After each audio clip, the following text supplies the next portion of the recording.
Before the flood came, before the giants fell, before Noah ever laid a single plank of wood, a man climbed higher than any human being has ever been permitted to climb again. He did not die. He was taken, and when he came back, if he ever truly came back, he carried a warning so strange, so specific, that for over 1,000 years, entire councils of men tried to erase it from memory. His name was Enoch, son of Jared, seventh from Adam, and according to the oldest fragments of his testimony, he was shown 10 heavens. Not one sky stretching endlessly above us, not a single golden gate waiting at the end of a good life, but 10 separate realms, stacked one above the other like chambers in a tower, too vast for the human eye to measure. Most people who have heard of Enoch know only the smallest fragment of his story, a quiet line buried in the Book of Genesis. Enoch walked with God, and he was not, for God took him. 38 words. That is all the official record allows itself to say. No details, no description, no explanation of what walking with God for 300 years actually meant, or where he was taken, or what he saw when he arrived.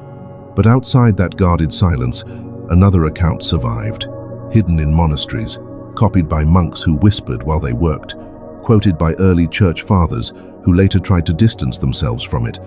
A text that claims to be Enoch's own record of the journey. And in it, heaven is not simple, heaven is not safe, heaven is layered, and the higher you rise, the more terrifying the truth becomes. The angels came for him without warning. He was an old man by then, though not old in body, old in the way of someone who has already seen too much of the world's corruption to be surprised by it anymore. He was resting, the account says, lying down for the night, when the presence entered his chamber. 2 men, if they could be called men. Their faces burned like the sun at midday, and their eyes were flames that did not flicker. He tried to rise and could not. His strength drained from his limbs like water through open fingers. "Enoch," they said, "do not fear. The eternal God has sent us to you. Today you will ascend with us into heaven." He did not answer at first. What answer is there to give? Then the ground fell away. The first heaven did not feel like heaven at all. It felt like the inside of a storm that had learned to hold its shape. Enoch stood or floated, he could not tell which, before an ocean suspended in the air, vast and endless, with no shore and no bottom, held in place by nothing he could see. Around it moved the keepers of the sky, angels who governed the stars, angels who controlled the rain, angels who bent the wind into obedience the way a shepherd bends a flock. He watched storehouses of snow, guarded like treasure. He watched the doorways from which frost was released onto the earth below, one measured breath at a time. It was beautiful. And it was only the beginning. He asked one of his guides how long the storehouses had stood there, filled and waiting. The answer came without hesitation, as if the question itself belonged to a smaller kind of time than the one they occupied. "Since before your father's father's father drew breath, and they will stand long after your name is forgotten on the earth." Enoch said nothing to that. He only watched the ocean above him ripple without wind, and understood, for the first time, that he had spent his entire life measuring existence in decades when it should have been measured in something closer to forever. The second heaven was darkness, not the absence of light, something heavier than that. A darkness that pressed against the skin, that seemed to remember something. And in it, Enoch saw them prisoners, chained, suspended in the void, weeping, angels, fallen ones, waiting for a judgment that had not yet arrived. He asked his guides why they wept. "These are they who turned away," came the answer, "who rebelled against the Lord. And they wait here for the great day, when what was promised will be fulfilled." He wanted to speak to them. He wanted to offer something: comfort, mercy, anything. His guides would not allow it. "Continue on your path, Enoch. There is more to see," he obeyed. But the sound of that weeping did not leave him. It followed him upward, faint beneath every wonder that came after, the way a single wrong note lingers in the ear long after the rest of the music has resolved. He would carry it, he realized later, for the remainder of the climb, perhaps for the remainder of whatever he was becoming. By the third heaven, he no longer knew what to expect, and that was the point. Here the darkness broke into something impossible. A garden opened before him, more vivid than anything the eyes of men had ever rested upon. trees heavy with fruit that seemed to glow from within, rivers of milk and honey, birds whose song did not fade even when they stopped singing, as if the sound itself had learned to linger. This, his guides told him, was paradise, prepared for the righteous, a reward waiting at the end of every faithful life. He stood in the center of it and felt something he had not expected to feel in heaven: grief. Because on the northern edge of that same third heaven, past the trees, past the light, the ground turned to iron and the air turned to ash. And there he saw it, a place of darkness and fire, frost and burning, side by side, impossibly, unbearably. Angels moved through it, carrying instruments of torment, hooks, chains, blades that did not need to cut flesh to cause suffering. This too was prepared, not for the righteous. Even paradise has a border, one of his guides said quietly, and every border has two sides. Enoch said nothing. What could a man say, standing between reward and ruin, seeing for the first time that both had been built by the same architect? The higher he climbed, the less the heavens resembled anything a human mind was built to hold. In the fourth heaven, he watched the sun and the moon in their true form, not distant lights drifting across a painted sky, but vast, living engines of fire and glass, drawn by chariots, escorted by hundreds of angels whose only task was to keep the seasons from collapsing into chaos. He counted the gates through which the sun rose and fell, each one measured, each one guarded, each one accounted for down to the hour. Order, he began to understand, was not an accident. It was labor, constant, exhausting, celestial labor, performed by beings who never rested so that the earth below could enjoy the illusion of a sky that simply worked. He thought of every sunrise he had ever watched without wonder, every sunset he had let pass unremarked, already thinking of supper, of sleep, of the small concerns of a single human day. He had spent 100 years beneath a machine of almost unbearable devotion and never once thanked it. But it was the fifth heaven that changed something in him permanently, because in the fifth heaven he found them, giants of the old world, the Grigori, watchers who had once stood among the highest ranks of heaven and who had descended long ago to take wives among the daughters of men, breaking a law older than the earth itself. Enoch had heard the stories, everyone had, but hearing a story and standing in front of its consequence are not the same thing. They did not attack him. They did not speak in fury. They simply sat, silent, enormous, their faces marked by something between shame and exhaustion that had lasted so long it had become permanent. When they finally spoke, it was not a threat. "Are you one of our brothers?" they asked him. "Speak to us of what happens on the earth we left behind." He told them what he could.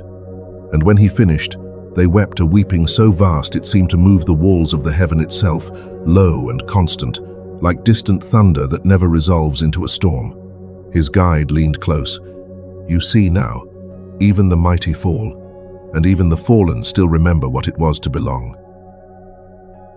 Enoch carried that sentence with him for the rest of the climb. By the time he reached the sixth heaven, he no longer needed to ask what he was seeing. Archangels moved in formation, organizing the affairs of the world below with a precision that made kings and empires look like children playing in dust. They recorded every good deed. They recorded every evil one. Nothing, Enoch realized, watching them work in silence, nothing on earth goes unwitnessed. Not a single word, not a single choice made in the dark, believing no one was watching. He understood, standing there, that privacy on earth had always been an illusion. The seventh heaven should have been the end of the journey. It was, by every measure he understood, the throne room itself, a light so overwhelming that his guide stopped walking beside him and simply gestured forward, unwilling to go further themselves. Enoch stood alone before something he had no language to describe, a throne of fire, a voice that did not need volume to shake the foundations of everything he thought he understood about existence. He fell to the ground and did not try to rise. "Enoch," the voice said, "do not be afraid." But this was not the summit. Beyond the seventh heaven, in realms so few had ever spoken of, that even the oldest texts grow uncertain and fragmented in their telling, there were more. An eighth heaven, where time itself seemed to be measured and stored, the calendar of all creation kept like a ledger no human hand had ever touched. A ninth, where the mansions of the stars were arranged in silent, burning order, each one accounted for, each one purposeful. None of them, the accidents the watching world below believed them to be. And beyond even that, a tenth the highest, the source, the place where the light did not illuminate anything because the light was the only thing that existed. No shadow, no distance, no separation between the seer and the seen. It was there, in that final heaven, that Enoch stopped being entirely a man. His guides withdrew. What happened next, the old accounts say, cannot be fully written, because language itself begins to fail at that height. He was anointed, transformed. Something in him was rearranged so completely that when he was finally sent back down toward the earth, he no longer felt the weight of his own body the way he once had. Before he descended, one final instruction was given to him, and this, out of everything he witnessed, is the part almost no one remembers. Go back to your sons, the voice told him. You have 30 days. Write down everything you have seen, every heaven, every gate, every soul, righteous and fallen. Leave nothing out, and then you will be taken again, this time without return. 30 days.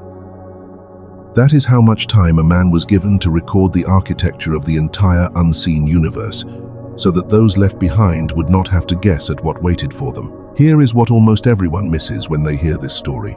It is not really a story about heaven's decoration. It is not about counting layers for the sake of counting them. It is about the terrifying, comforting truth buried underneath all 10 of those levels. Nothing is unaccounted for. Not the storehouses of snow, not the tears of fallen angels, not a single deed done in private, believing itself unseen. The universe, according to Enoch, is not empty space wrapped around a spinning rock. It is inhabited, structured, watched, and recorded, floor after floor after floor, all the way up. And somewhere in the middle of that structure, not at the very top, not at the very bottom, but close to the center of it all, sits a garden built for reward directly beside a furnace, built for consequence. Enoch did not need a sermon to understand what that meant. He only needed to stand there and see how close the two were to each other. You are living, right now, somewhere inside that same structure, whether you have ever thought about it or not. Every private choice you believe, no one witnesses. Every kindness you think goes unnoticed. Every wound you have caused or carried in silence. According to the oldest testimony we have, none of it disappears into empty air. It is recorded, the way the sixth heaven recorded it. It is weighed, the way the third heaven weighed the space between paradise and punishment. Think of the last thing you did that you were certain no one saw. The small unkindness. The lie that cost nothing because no one was there to catch it. The moment of grace you offered a stranger for no reason at all, expecting nothing back. Enoch's account insists that both of those moments were witnessed, weighed, and kept, in a room you will never see, by beings whose only labor is to keep the record straight. That is not meant to paralyze you with fear. It is meant to do something harder. It is meant to make the ordinary hours of your life feel as consequential as they actually are. Enoch was given 30 days to write down the architecture of eternity. What would you write if you were only given 30?